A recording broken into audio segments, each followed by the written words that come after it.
नमस्कार। गर्जना न्यूज में आप सभी का स्वागत है। हम आज बात करेंगे स्वतंत्र हिंदुस्तान में हुए सबसे बड़े बैंकिंग फ्रॉड की, साथ में 2000 करोड़ के ड्रग्स के बारे में भी बात करेंगे। पहले बात करते हैं फ्रॉड की। स्वतंत्र हिंदुस्तान में अभी तक इतना बड़ा बैंकिंग फ्रॉड हुआ नहीं है।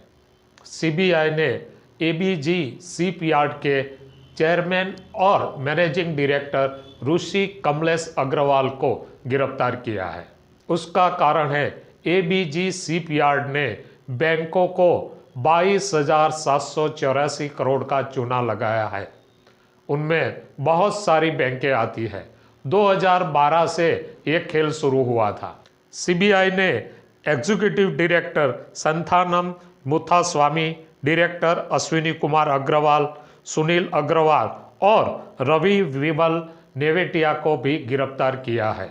एबीजी शिपयार्ड के साथ साथ एबीजी इंटरनेशनल प्राइवेट लिमिटेड का नाम भी आईपीसी पीएमएल कानून के तहत एफआईआर दर्ज की है। बैंक ने सर्वप्रथम 8 नवंबर 2019 को सीबीआई को बताया था यहां एबीजी शिपयार्ड ने बैंक के साथ फ्रॉड किया है। उसके बाद सीबीआई ने 12 मार्च 2020 को बैंक को लिखा, कई चीजें ऐसी है जो स्पष्टता करना बहुत जरूरी है। बैंक ने सीबीआई को सब स्पष्टता करते हुए अगस्त 2020 को फिर से कंप्लेन दर्ज की। सीबीआई ने 1.5 साल तक छानबीन की और उसके बाद 7 फरवरी 2022 को बैंक ने जो कंप्लेंट की थी उस पर एक एफआईआर दर्ज की। एबीजी शिपयार्ड ने 28 बैंकों के साथ साथ अन्य नाणाकीय संस्थाओं के पास से भी धिराण लिया था। सबसे ज्यादा लोन आईसीआईसीआई बैंक ने दिया था। एबीजी शिपयार्ड के पास से आईसीआईसीआई बैंक को 7,089 करोड़ रुपया की रकम लेने की बाकी है। उसके बाद आती है एसबीआई बैंक। एसबीआई को भी 6,851 करोड़ बाकी निकलती रकम है। उसके बाद है IDBI 3,634 crore, bank of Baroda का 1,614 करोड़, पीएनबी का 1,244 करोड़ और आईओबी का 1,228 करोड़ रकम लेने की बाकी बोलती है। फॉरेंसिक ऑडिट रिपोर्ट के अनुसार 2012 से लेकर 2017 तक कंपनी ने जो फंड मिला था उसका डाइवर्जन किया था, उसका गलत इस्तेमाल किया था और नाणाकीय संस्थाओं के साथ विश्वासघात किया था। 1986 में अहमदाबाद में एबीजी शिपयार्ड कंपनी की स्थापना हुई थी। उसके बाद एबीजी ग्रुप नादार हुआ था। अहमदाबाद में स्थापित कंपनी को भी आईसीआईसीआई बैंक को 4,400 करोड़ रुपया, एसबीआई को 678, बैंक ऑफ बड़ौदा को 1168 करोड़ रुपया देना बाकी बोलता है। अब हम एबीजी शिपयार्ड कंपनी के बारे में जानने की कोशिश करते हैं।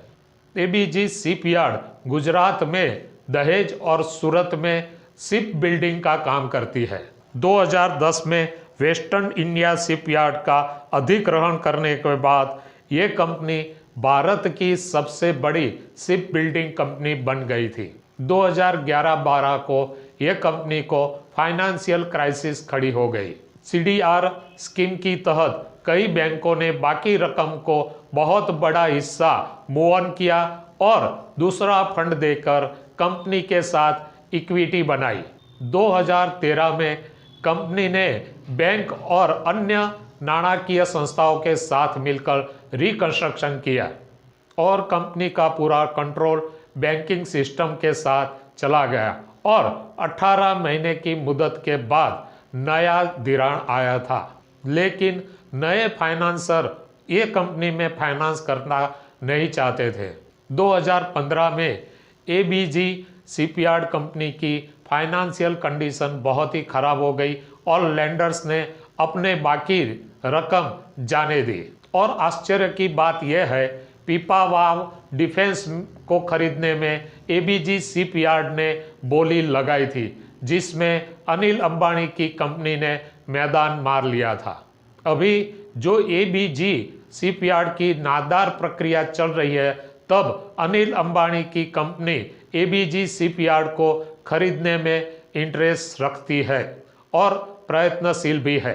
अब देखिए, बड़ी बड़ी लोन लेने वाले इंडस्ट्रियलिस्ट को बैंक ऐसी कार्यवाही करती है जिसके कारण इंडस्ट्रियलिस्ट को कोई तकलीफ नहीं होती, चाहे बैंक का दिवाला भी क्यों न हो जाए। अब देखते हैं जो छोटे लोग हैं जिन्होंने बहुत ही कम लोन ली है, उसके लिए बैंक इतना प्रेशर करती है कि उनके लिए जीना मुश्किल हो जाता है। कई बार ऐसा होता है कोई उद्योगकार बैंक की इतना टॉर्चरिंग के बाद सुसाइड भी कर रहता है।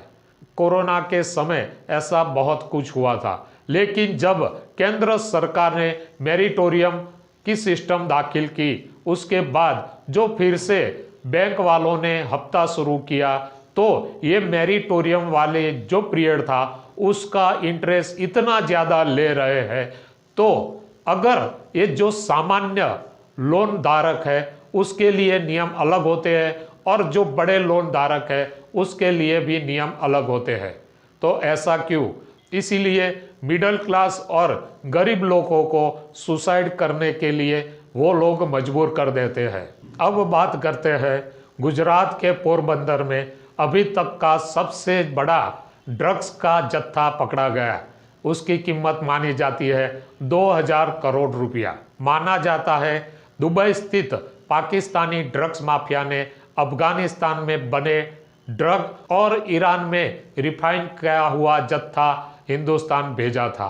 पोरबंदर समुद्र के बीच वेसल में जब ये ड्रग्स की हेराफेरी हो रही थी, तब इंडियन नेवी और नारकोटिक्स कंट्रोल ब्यूरो की टीम ने साझा ऑपरेशन करते हुए 7 लोगों को गिरफ्तार किया है। माना जाता है उसमें से 2 ईरानी है और बाकी पाकिस्तानी नागरिक है। हिंदुस्तान की एक्सक्लूसिव इकोनॉमिक जोन से थोड़े दूर और भारतीय जल सीमा से 200 माइल दूर मध्य दरिया में ये ऑपरेशन सफलतापूर्वक किया गया। इंडियन नेवी और नारकोटिक्स कंट्रोल ब्यूरो एक साथ जब ये ऑपरेशन कर रहे थे, तब उनमें रहे लोगों ने भागने की कोशिश की।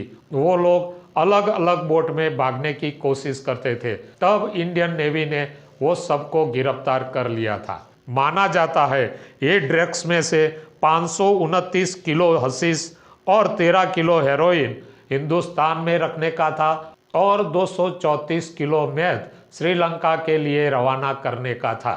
लेकिन सब भारतीय और श्रीलंकन युवाओं की सद्नसीबी से ये जत्था पकड़ा गया है। हमें अभी तक ये पता नहीं चलता नारकोटिक्स कंट्रोल ब्यूरो जो कोई कार्यवाही करती है उसके बाद अंजाम तक नहीं जाती। हमने पहले भी देखा था रिया चक्रवर्ती, उसके बाद उन्होंने सारा अली खान, दीपिका पादुकोण, भारती सिंह, हर्ष लिम्बाचा जैसे हस्तियों को बुलाकर पूछताछ भी की थी, कई लोगों को अरेस्ट भी किया था। लेकिन उसके बाद ये केस का क्या होता है वो हिंदुस्तान की प्रजा को पता नहीं चलता है।